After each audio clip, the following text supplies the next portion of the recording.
As we focus on the impact of coronavirus epidemic, we look at its effect on humanitarian responses. We're now joined by Doctors Without Borders, or Médecins Sans Frontières spokesperson Sean Christie. A warm welcome to you and thank you for joining us here on SABC News, sir. Thank you. Thanks for having me on. You know, under normal circumstances, MSF does work under difficult conditions. A coronavirus epidemic has obviously made the humanitarian responses that much more difficult. Can you talk to us about some of the sort of bigger challenges that have been faced by Doctors Without Borders as we've had this difficult year dealing with this pandemic? Sure. The first thing, of course, was, South Africa has a long history of epidemics, and many of which are still with us. And Doctors Without Borders has been working on, HIV and drug-resistant TB and TB for 20 years in South Africa. With COVID-19, these are long-running epidemics, and COVID-19 is different. It hit more like a rogue wave, and within a few weeks, the peak was already behind us. So there was that, that speed factor to deal with. It disrupted almost completely the existing services. And it required a real scramble to respond in time to COVID-19, to adapt,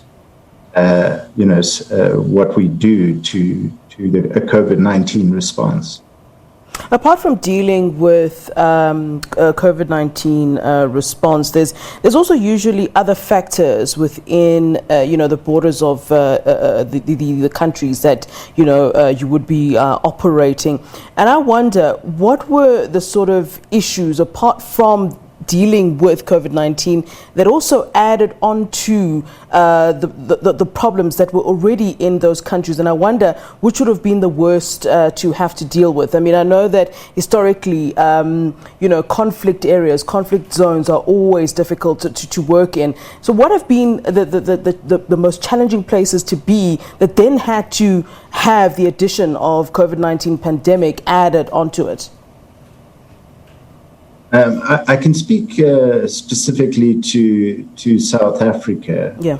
But I know, of course, wherever people are vulnerable and temporarily quartered, so refugee camps, for example, the extremely vulnerable, wherever MSF is responding to the needs of extremely vulnerable people.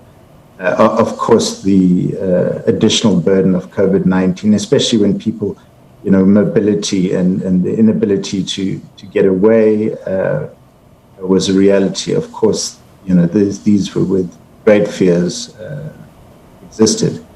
In South Africa, COVID-19, like the cities.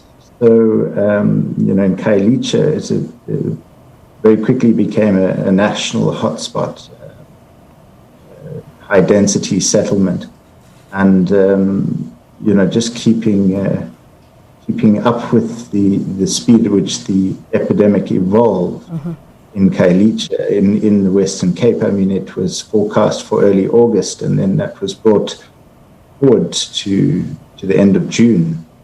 So again, it was just this thing of reactivity. Being able to be ready with the right solution on time. Yeah. Did Médecins Sans Frontières also have any sort of resource issue? I'm sure you know that so many of our hospitals battled with not having enough PPE or staff, as some perhaps even contracted the virus. And I wonder, in fact, have any of your staff, your doctors, your volunteers contracted the virus and then have had to obviously stop working? What's been really the situation on the ground and in reality for those working with MSF and for MSF? If you can paint a picture for us, please, sir. Sure.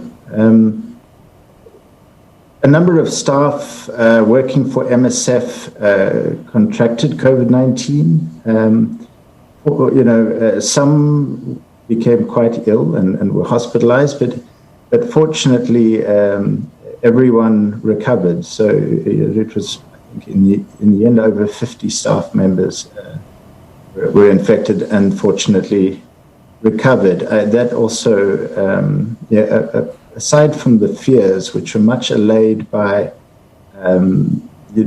by just making the process clear and by creating a supportive environment to welcome staff back and to support staff so that nobody felt stigmatized.